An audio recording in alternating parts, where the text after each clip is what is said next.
पूजनीय माताओं तथा भक्तिमती बहनों, अभी हमारे आदरणीय चुनचुन बाबू कह रहे थे कि गोड्डा में पहली बार मास ध्यान साधना शिविर हो रहा है। यहाँ भी पहले 7 दिन का हुआ, फिर 15 दिन का भी हुआ, फिर 19 दिन का हुआ और इस बार 1 महीना का हो रहा है। और यह गोड्डा के लिए पहली बार है। गौशाला यद्यपि पूर्ण हुआ नहीं है, गौशाला का निर्माण कार्य अभी हो ही रहा है, लेकिन इसी अंतराल में गौशाला ने हम लोगों को बहुत कुछ दिया है। पहले भी बहुत चर्चा होती थी, कोई कहते थे वहाँ चैनल लगेगा, कोई कहते थे वहाँ चैनल लगेगा, लेकिन केवल बात ही रह गई।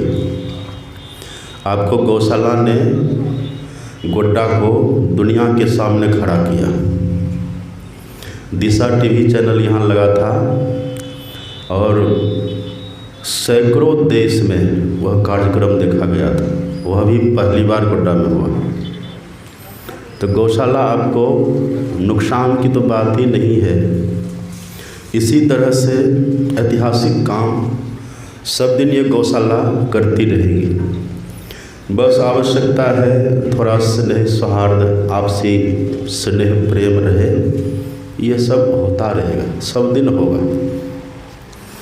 और हमको तो यहाँ रहना है ही नहीं, हम तो कुप्पा घाट में ही रहते हैं और वहीं रहेंगे। पाठ में आपने भी सुना था केनोपनिषद का पाठ।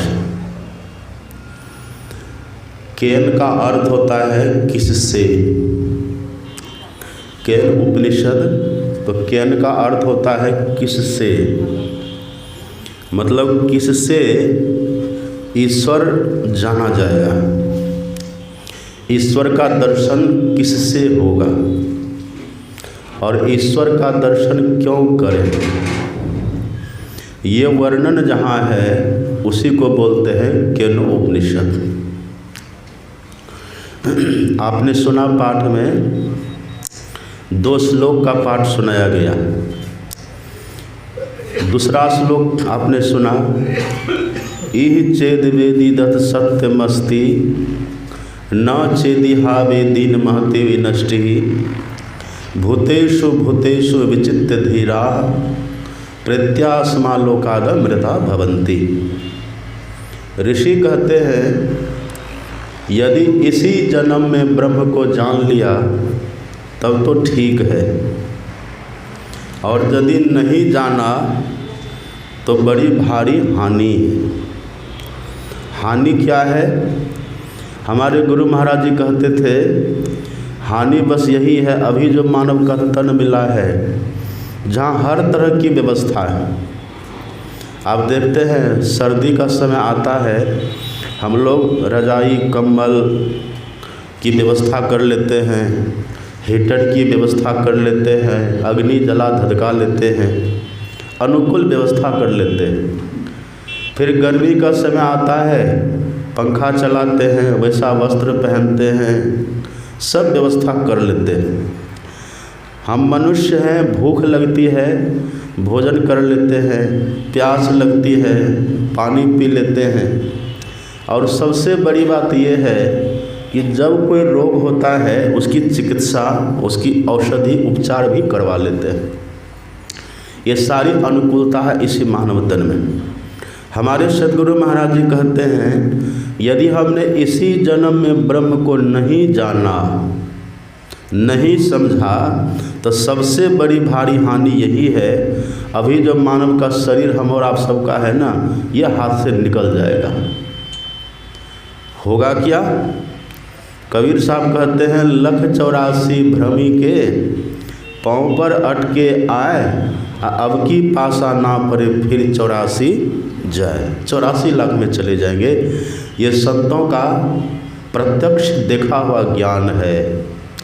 जैसे आप और हम संसार में देखते हैं ना, कौन आ रहा है, कौन जा रहा है, कौन बैठा है, कौन सोया है, कौन बात कर रहा है, कौन खा रहा है, हम लोग ये प्रत्यक्ष में देखते हैं। ऐसे संत और भगवंत भी देखते हैं कौन मर करके कहाँ जा रहा है, किनके साथ क्या हो रहा है, कौन सुख में गया, कौन दुख में गया, कौन 84 लाख में गया, कौन नरक में गया, कौन स्वर्ग में गया, कौन वैकुंठ गया। ये सब वो महापुरुष देखते रहते हैं। विमूढ़ा नानु पश्यन्ति पश्यन्ति ज्ञान चक्षुषा, ये ज्ञान की दृष्टि जिनके पास होती है वो प्रत्यक्ष में देखते हैं। यही हो जाएगा हमारे साथ। इसलिए गुरु महाराज कहते हैं अभी हर तरह की व्यवस्था है, जैसा हम चाहते वैसा हो जाता है। एक कथा आती है, आपने सुना होगा, कई बार हम फिर से याद दिला देते हैं आपको। एक बार एक ब्राह्मण देवता घर की स्थिति परिस्थिति से, घर के उलझन से, संकट से व्यथित होकर के, दुखी होकर के उसने कहा कि हम आत्महत्या कर लेंगे तो इससे हम छूट जाएंगे। शरीर सबकी जड़ है, हम मर जाएंगे तो इससे हम छूट जाएंगे। वो ब्राह्मण देवता क्या करते हैं, एक रस्सी की फंसरी लिया और चला गया जंगल। एक पेड़ पर चढ़ जाते हैं, रस्सी का एक छोर डाल में बांध दिए और दूसरी छोर को अपनी गला में बांधता है और वहाँ से कूदना चाहता है आत्महत्या करने के लिए। उसी समय क्या होता है, इंद्र भगवान ने सोचा कैसा मूर्ख आदमी है ये थोड़ी सी संकट, थोड़ा सा उलझन आया, इसके लिए ये आत्महत्या कर रहा है। तो इंद्र भगवान क्या करते हैं, तुरंत एक सियार का वेश बनाते हैं। सियार का वेश बना करके वहाँ प्रकट होते हैं और उस ब्राह्मण देवता से कहते ठहर जाओ। आश्चर्य लगा, ये सियार है, गीदड़ है, ये मनुष्य की बोली बोल रहा है। आश्चर्य लगा, रुक गया।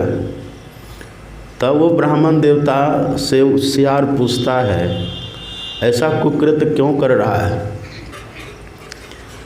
तो वो कहता है देखिए हमारे घर में बहुत संकट है, कोई अनुकूल व्यवस्था नहीं है, पुत्री मेरी विवाह के योग्य है पर घर में धन नहीं है, पत्नी है उनकी व्यवस्था कर नहीं पाता हूँ, अन्न कई दिन तक नहीं मिल पाता है, परेशानी है, समस्या है, इसलिए मैं चाहता हूँ मर जाऊँ।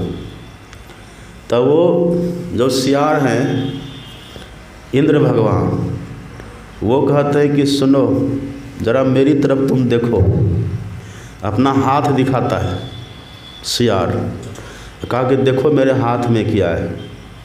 तो हाथ में देखा तो कांटे चुभे हुए। कहा देखो मैं सियार हूँ, मेरा अख्तियार नहीं है कि कांटा को स्वयं से निकाल सकूं, लेकिन तुम तो मनुष्य हो, दूसरा कांटा लोगे, इस कांटा को निकाल दोगे, इतनी तो व्यवस्था तुम्हारे पास है। हाँ, मेरी पीठ पर देखो क्या है। पीठ पर देखा तो कीड़े खदबदार हैं, घाव हो गया है। कहा इसको ठीक करने की बात तो अलग है, वहाँ तक मेरा हाथ पहुँच भी नहीं पाता है। कीड़े देखो कितने खदबदार हैं, बड़ा कष्ट है, बड़ी पीड़ा है, लेकिन तुम मनुष्य हो, औषधि लोगे, उपचार करोगे, तुम ठीक हो जाओगे, इतनी तो व्यवस्था तुम्हारे पास है। बोले हाँ, इसीलिए तुम आत्महत्या मत करो, थोड़ा परिश्रम करो, पुरुषार्थ करो, और ये जो मानव का तन मिला है, इस मानव के तन में रह करके जो काम करना चाहिए वो काम करो। इस बात से उस ब्राह्मण देवता को बोध हो गया, आत्महत्या करने की बात को छोड़ दिया। ये दिखाता, ये दर्शाता है कि मानव तन के अलावे अन्य शरीरों में कितना कष्ट है, कितनी पीड़ा होती है। वो खुद से अपना उपचार नहीं कर सकता, कांटा नहीं निकाल सकता, हर समय उनके लिए अनुकूल व्यवस्था नहीं हो सकती। ये सारी व्यवस्था है। वही ऋषि कहते हैं यदि इसी जन्म में ब्रह्म को जान लिया तब तो ठीक है, और नहीं तो बड़ी भारी हानि है। ये बात कह देते हैं। अब ऋषि से पूछते हैं शिष्य कि गुरुदेव ब्रह्म को हम जानेंगे कैसे? जैसे ब्रह्म को जानने की बात आप कहते हैं, तो हम ब्रह्म को जानेंगे कैसे जिससे हमारा मानव तन सफल हो?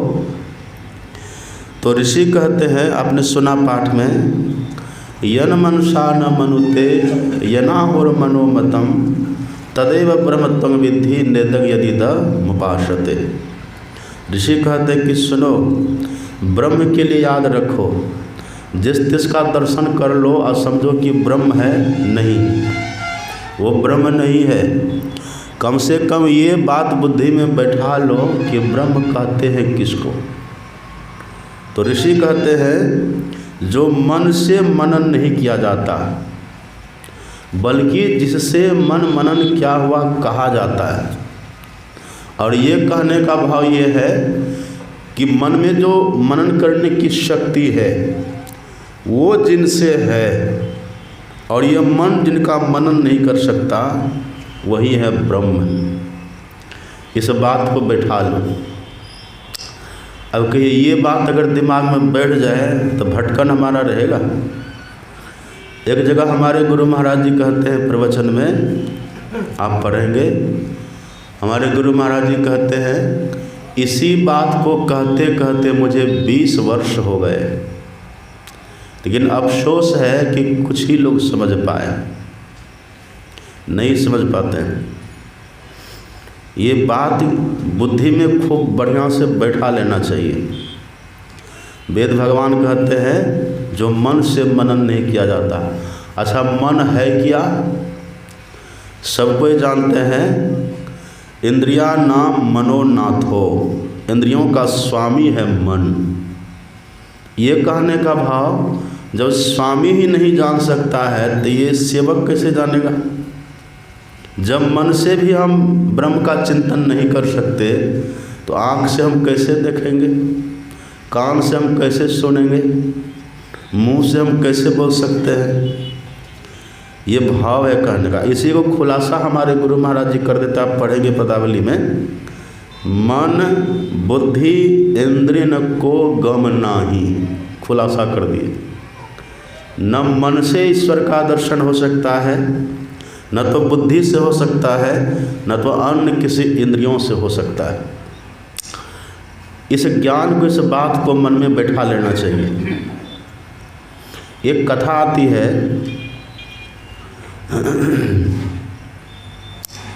अर्जुन और भगवान श्री कृष्ण की। ये कथा मैंने सुनी है, कहीं पढ़ी नहीं है। कथा दी है, आप सबको ही जानते हैं कि पांचों पांडव को अंतिम में थोड़ी देर के लिए नरक जाना पड़ा है। सब जानते हैं इस बात को जी, लिखा है महाभारत में। तो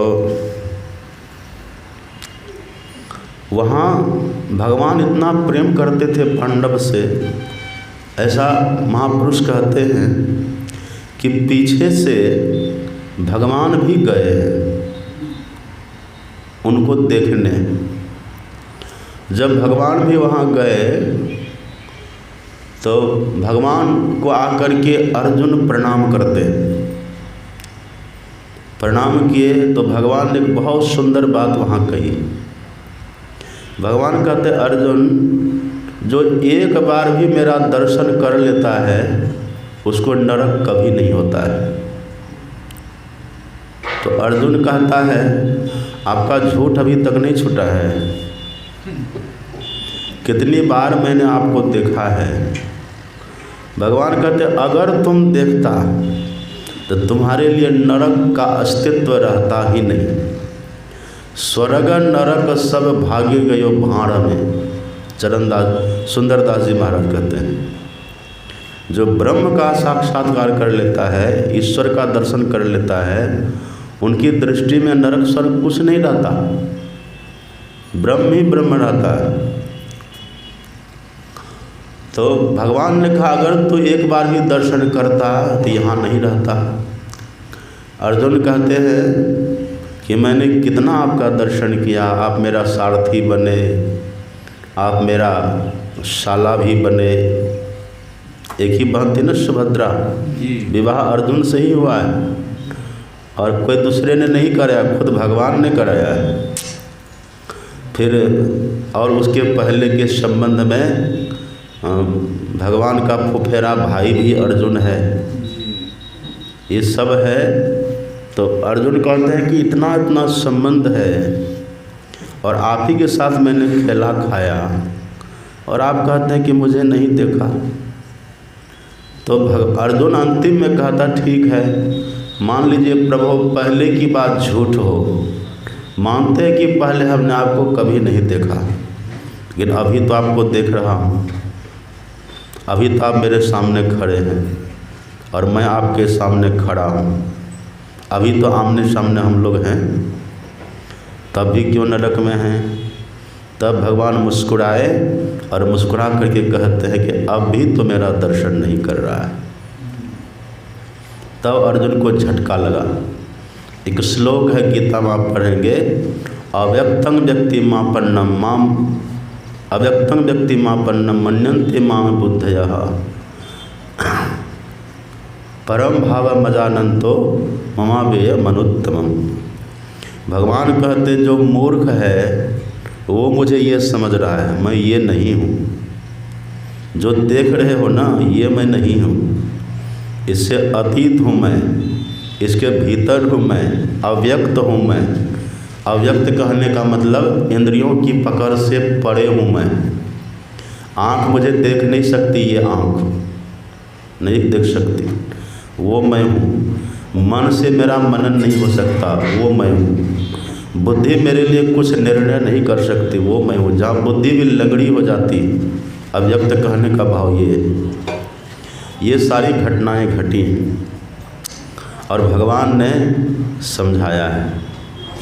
यही है। अब कल्पना करिए जहाँ भगवान सामने खड़े हैं और तब जब ये सब उपदेश कर रहे हैं और हम लोग मंदिर में जाकर के उनकी मूर्ति की पूजा करके हम अपने को कृतकृत समझते हैं। हाँ, दर्शन करना व्यर्थ नहीं है, लेकिन यदि उसी को सब कुछ हम समझ लें, यही सब कुछ है, ये सच्चा ब्रह्म ज्ञान नहीं हुआ और ये अधूरा ज्ञान हमको मानवतन नहीं दिलाएगा, फिर बड़ी हानि हो जाएगी। आप पढ़ेंगे मुक्तिकोपनिषद। पहले तो हनुमान जी हनुमान जी से एक बार भगवान ने पूछा, हनुमान तुम कौन है? जानते हैं ना आप लोग प्रश्न? भगवान हनुमान से पूछा तुम कौन है? भगवान सामने खड़े हैं, हनुमान जी सामने खड़े हैं। आप पूछते हैं कि तुम कौन है? हनुमान जी कहते देह दृष्टवा तो दासोस्मि, देह की दृष्टि से मैं आपका दास हूँ, जीव की दृष्टि से मैं आपका त्वदंश कह आपका अंश हूँ, और आत्मदृष्टि से प्रभु जो आप है वही मैं हूँ। ये तो प्रश्न किया हनुमान जी ने। मुक्तिकोपनिषद में प्रसंग आता है कि हनुमान जी ने प्रश्न किया है भगवान से, कहा आप कौन हैं? आप बताइए कौन है? तो भगवान ने कहा, कर दिया काउंटर प्रश्न। अब भगवान से पूछ रहा आप कौन है? कहा ऐसा क्यों पूछ रहा है? भगवान हनुमान जी कहते कि जो आप असली होंगे ना हम उसी की भक्ति करेंगे, आप बताइए आप कौन है? तब भगवान ने बहुत सुंदर उपदेश दिया है हनुमान जी को। भगवान कहते हैं अशब्दमस्पर्श मरूप मव्ययं तथा रसंग नित्यम अगंध वच्यत अनाम गोत्रम मम रूप में दृश्यम भजस्व नित्यम पवनात्म जारतिहन। हे पवन तनय, ये मैं रहा असली, मेरे इस रूप का भजन करो। अब बराबर सटीक भगवान ने कहा है। अशब्दमस्पर्श मतलब शब्द रहित, स्पर्श रहित, रस रहित, गंध रहित, ये सब मतलब विषय रहित। अब विषय का ज्ञान हम किससे करते हैं? आप पढ़िए, गीता में लिखा है श्रोत्रम चक्षु स्पर्शनम च रसनम घ्राणमेव च अधिष्ठाय मनश्चायम विषयानुपसेवते। भगवान कहते हैं मन को अगवा बना करके हम आँख से रूप को ग्रहण करते हैं। अब भगवान क्या कहते हैं? हम अरूप हैं। कृष्ण भगवान कहते हैं कि नासिका से हम गंध ग्रहण करते हैं। राम भगवान कहते हैं हम गंध रहित हैं। कृष्ण भगवान कहते हैं हम कान से शब्द ग्रहण करते हैं, तो राम भगवान कहते हैं हम शब्द रहित हैं। कृष्ण भगवान कहते हैं हम त्वचा से स्पर्श बोध करते हैं, तो राम भगवान कहते हैं हम स्पर्श रहित हैं। कृष्ण भगवान कहते हैं जीव से हम रस ग्रहण करते हैं, तो राम भगवान कहते हैं हम रस रहित हैं। भाव वही है ना, इंद्रियों की पकड़ से बाहर। वही वेद भगवान कहते हैं। वेद भगवान कहते हैं, ये उपनिषद के ऋषि कहते हैं जो किसी इंद्रियों से पकड़ में ना आवे। ये कितना सुंदर उपदेश है, कितना बढ़िया है। राम का ज्ञान, कृष्ण का ज्ञान, हनुमान का ज्ञान। लेकिन आजकल के लोग हनुमान चालीसा पढ़ लिए, कहते हैं हनुमान भक्त हो गए। रामायण का पाठ कर लिए, कहते हैं राम भक्त हो गए। गीता का पाठ कर लिए, कहते हैं कृष्ण भक्त हो गए। इसी बात को जो समझ ले, ठीक से बुद्धि में बैठा ले, जिनकी बुद्धि इस बात को कभी छोड़ती नहीं, वही बारंबार मनुष्य बनता है। कब तक मनुष्य बनता है? तब तक वो मनुष्य बनता है जब तक वो अपने से ईश्वर को नहीं जान ले। ईश्वर को हम जब भी जानेंगे तो अपने से जानेंगे। इबादत है किसी नासाद को फिर साद कर देना, इबादत है किसी बर्बाद को आबाद कर देना। यही सीखा है सागर हमने मुर्शद का कदम छूकर। अगर हो खुदा से मिलना तो पता खुद का। जिसको खुद का पता लगता है उसी को खुदा का पता लगता है। तो अभी तो यही पता नहीं कि हम कौन हैं। सब कुछ जान लिए, पढ़े छहो शास्त्र ठारो पुराण पढ़े, वेद उपवेद आदि अंत को जाना है राग ध्रुव पद भैरवी का गाना है।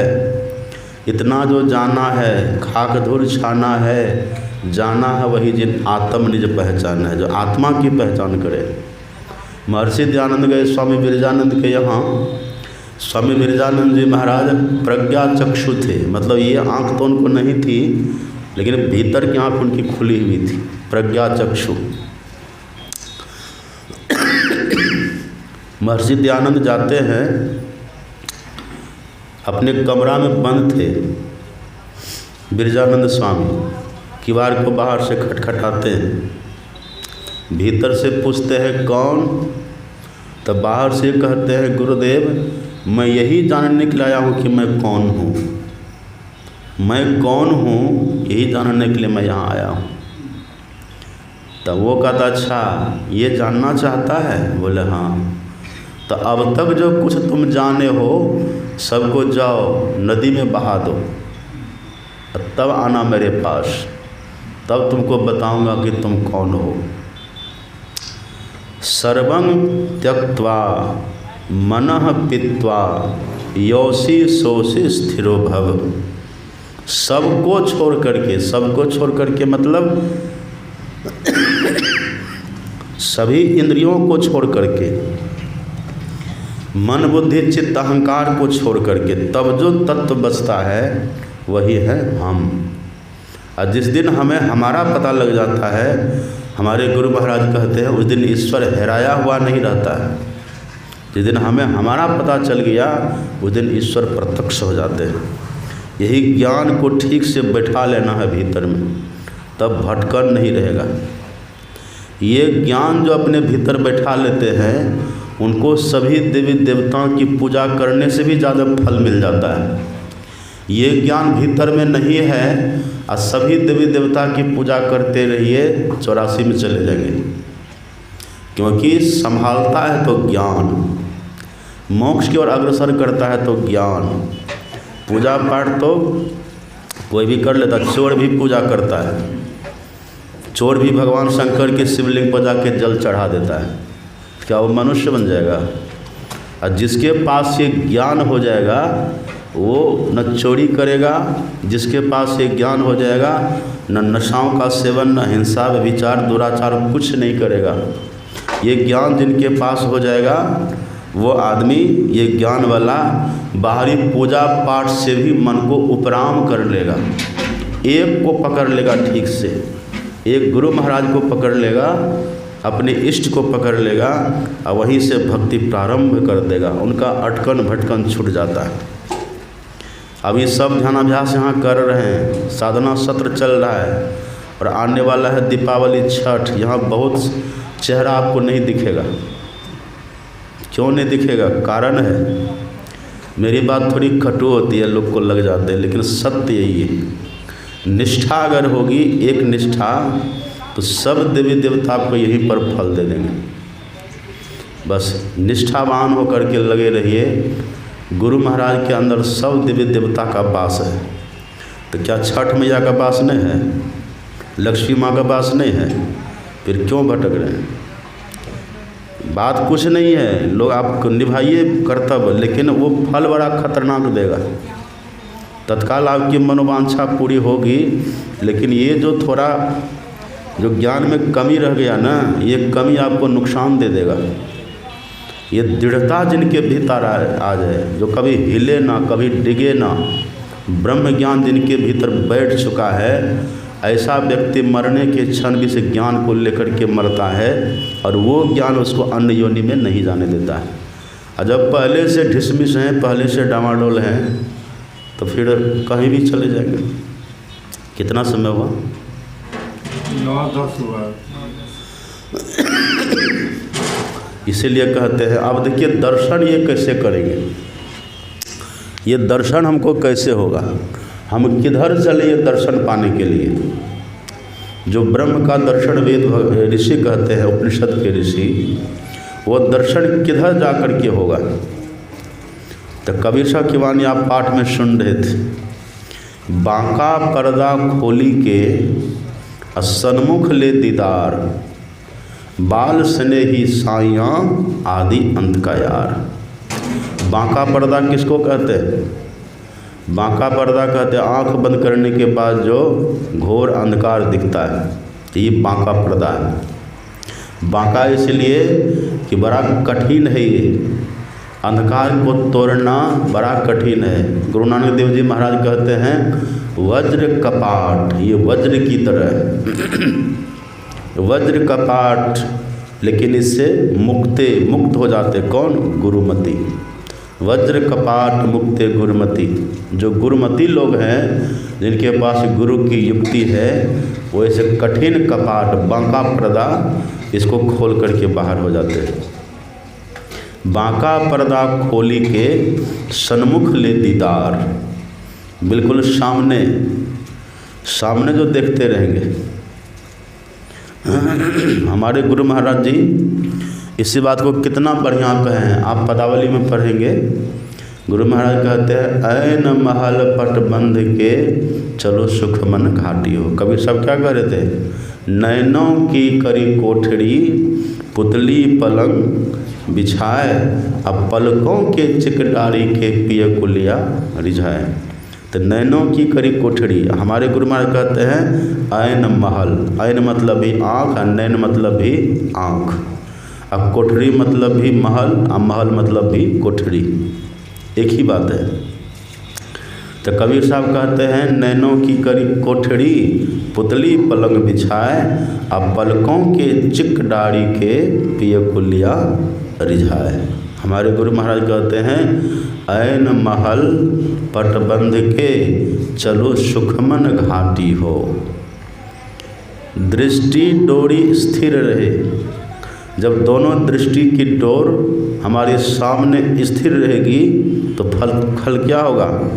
दृष्टि डोरी स्थिर रहे तम, तम जो बांका पर्दा है, वो तम बीच ही में फाटी हो। जो वज्र कपाट है, जो बांका पर्दा है, जिसका तोड़ना जिसका खोलना बहुत कठिन है, हमारे गुरु महाराज कहते हैं तम बीच ही में फाटी हो, अंधकार बीच से फट जाता है। और कबीर साहब क्या कहते थे? सुन रहे थे पाठ में आप, गगन मंडल के बीच में, गुरु महाराज क्या कहते हैं, बीच ही में फाटी हो। कबीर साहब कहते हैं गगन मंडल के बीच में तहवा झलके नूर, और निगुरा महल न पावई पहुँचेगा गुरुपुर।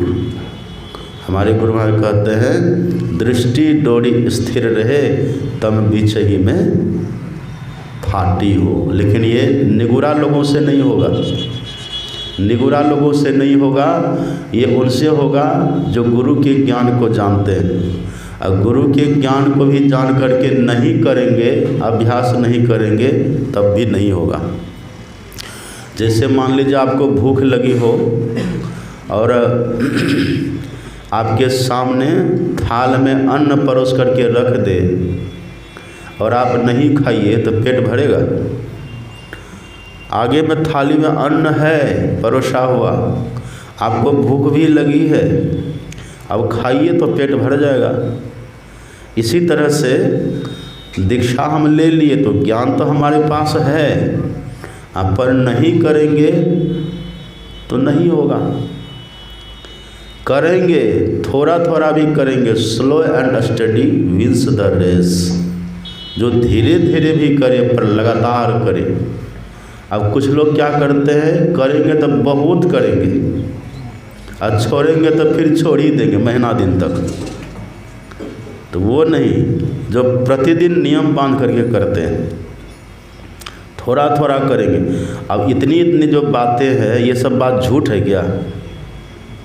ये सब बात झूठ है? झूठ नहीं है। ये संत महापुरुषों का ज्ञान है जो विश्वास के साथ प्रतिदिन अभ्यास करते हैं। अभी जो यहाँ पर 1 महीना हम लोग कर रहे हैं ना, ये हमारा बैटरी चार्ज हो रहा है। अभ्यास जो यहाँ बैठ के हम लोग करते हैं, ये बैटरी देखिए ना, अभी कितना दिन हुआ है ये ध्यान अभ्यास? 9 दिन अभी हुआ है ना। देखिए ना कितने के चेहरा चेंज हो गया है। भीतर से संतोष का भाव है, तृप्ति का भाव है। क्यों? हम वही काम कर रहे हैं जो मनुष्य बन करके करना चाहिए। और जो नहीं करते हैं, भले ज्ञान बहुत छांट देंगे, बहुत बात बना देते हैं, लेकिन देखिए भीतर से अभावग्रस्त है, लगता है कि कुछ छूट गया है।